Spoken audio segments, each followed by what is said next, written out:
stay involved. Now, this is also if you're busy, which we all are, and this goes back to the quality.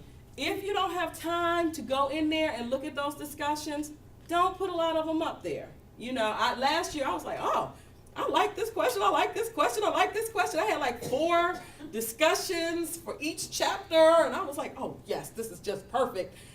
My eyes were so tired because I was going, yeah, okay, whatever. I mean, but at one point I actually had to go in and take some of the discussion boards out because the students were like about to lynch me. They were so upset because it was a lot of work. But if you try and stay involved in the discussions, then you can see the amount of work they're doing, as well as, you know how much you're going to have to do. Because if you have, I have 35 students, I think, in my class. So you figure you have at least 1 post, probably more because they're required by the rubric to do at least 2 to 3. So you multiply that times 35 for each chapter, it adds up. So, and then you want the quality and stuff. And what I've been doing too is giving feedback as a learning tool. I don't just say, that's a good job, unless it really is. And some of them are doing great posts, but some of them, if they aren't getting it, then I'll say, I think you should go back to page such and such in your text and look up the definition of, or I think you've confused this term with this term. Go back and, kind of read up on that. So that's how I stay involved. I think the students kind of like that, but I'm not like being I'm not always in there with them all the time. So they like being able to kind of be on their own and use their own creativity. And then again, you have to make the discussion board count somewhat significantly in the student's grade. Now in my class, I think it's 20% of their grade, the discussion board part is 20% of their grade. So that's why you have to be in their grading, because 20%, that's a fifth of their grade. So they're in there. Now, these are some celebrations that I've had. I mean, it definitely encourages learning. When I saw this year, I had given them a positioning map to do, and I went in as a discussion, and I went in and they weren't getting it. So what I ended up doing was sending an announcement to them, which now you can send an announcement and you can email them the announcement, which I love because they can get it while they're at work and everything. But and I said, here are some pointers on the positioning map that I think you all are missing. So I said, Neil, I'm going to give you an opportunity to resubmit, and let's see how you do. And they were like, thank you. It was good because you can kind of see what they're not necessarily getting. You definitely get to know the students and their very personalities. I have some students who are what we in the business school love. They're brief, to the point, they bullet, they, just what we love. Then you have others who they could be novelists. They write and write and write, and they give me all of and I'm like, oh my God, where do they have time to get this stuff? I have students who put attachments in, they got links in their discussions and stuff. So the visibility factor, the fact that the discussions are visible for other students to see, I think is a plus. Students tend to do a lot more research before posting their responses. So it's not like they're coming to class and they can kind of hide behind students and not say anything. They actually know they have to post. So they're actually going in and they're researching whatever it is they're supposed to research before they post. And then again, sometimes for me, it helps me with grading, because if a student doesn't do really well on an exam or something, I go back and I look at the quality of their discussions, and I might have to make a judgment call if they're on the borderline, especially between, they might have an 89 or an 88 or something. I might make a judgment call. Anything else you all want to contribute to this that have used discussion board? Questions? Yeah, it does. And I've learned, Shira is really teaching, she's taught me some other things, and Carolyn has told me a lot of things about things that you can do within the class, and that's what I was going to show you. But before I go to that, let me just talk about some of the challenges that I've had. Last year, I was in class, and I had a student, I was going to show it to you, but I think I'll just talk about it. I had a feedback link. And I said, whenever you have questions that you think are relevant for the entire class, please post this on this feedback link. Fine, okay. So this student, she calls me in my office, and she's like, it's just a lot of work. I just don't understand it. It's a lot of reading. And I said, well, you know what? This is just prepping you for graduate school. You're going to have to read double this amount, if not more, you know, so.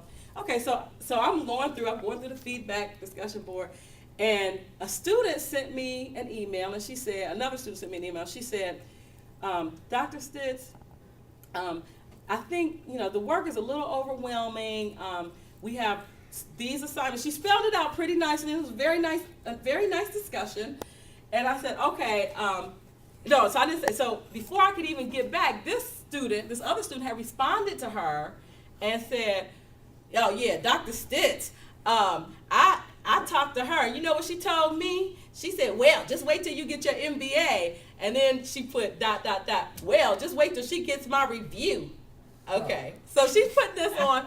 So she's going on. Then she's got like exclamation points and everything. So I said, Andrea, sorry, wrong name. I said the student's name. I said, you know, please, you know, if you're having problems, you know, you can address it to me. And she said, no, I want the whole class to hear this, whatever. She goes on and on and on and on. Eventually, I mean, it got to a point where I had to report her to student Office of Student Affairs because it was rude and it was upsetting other students. I mean, she was being rude to the point that she thought that, you know, she deserved, because she worked, because she had children, she deserved a break. And I'm thinking, and I didn't want to, in a forum, in a public forum like a discussion board, that is not the proper forum to discuss those kinds of issues. She wanted to discuss those issues because she thought she had an audience.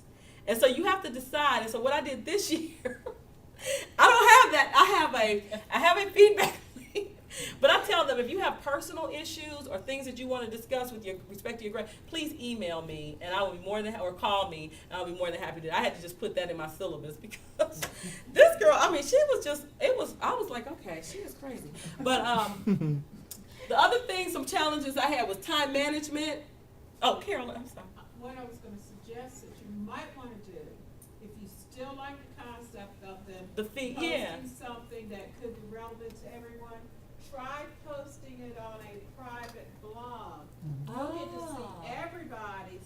Okay. They only get to see their postings. They don't start anything among the class. Okay. But you can make an announcement to answer that concern. Oh, okay, okay. Yeah, that's a good idea, because I was going. And then students would get on and say, I'm sorry for her. I'm embarrassed for her. I'm embarrassed that she's a student. Because, I mean, they were like, trying to, and I was fine. And the other option is, if so you want to still keep it as a discussion board, anybody that abuses it can be blocked from contributing. Right, right. And I did tell her that, but, you know, I tend not to try, you know, anyway. Time management issues for me, challenges, just staying involved, keeping up with the Blackboard, with the discussion boards was a challenge, which is why I had to reduce the number.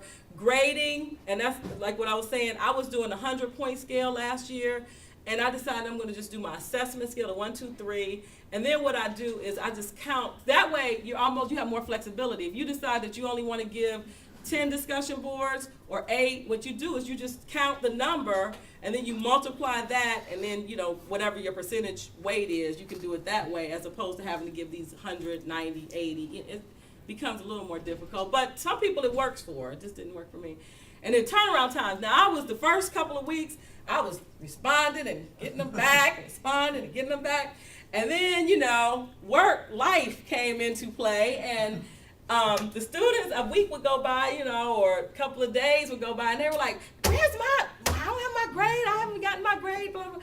So you have to let them kind of know ahead of time, you know, you have to give me a few days to get, and sometimes I'll send them an announcement, you know, I'm going to be out of town, and I won't be using, because most times I use my computer, but sometimes, you know, you're in the intensive conferences and you just can't get to it, but I usually let them know and they don't bother me too much, but.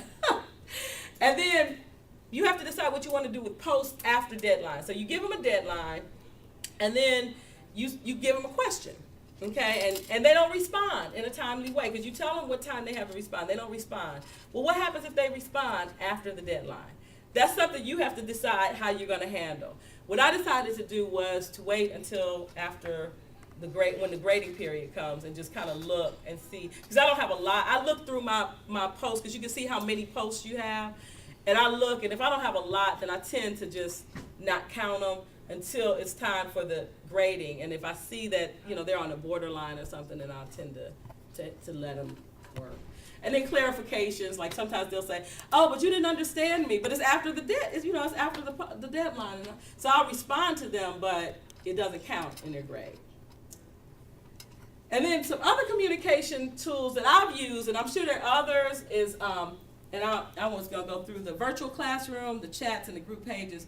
And the virtual classroom, I'm gonna tell you, I loved it, but it was time.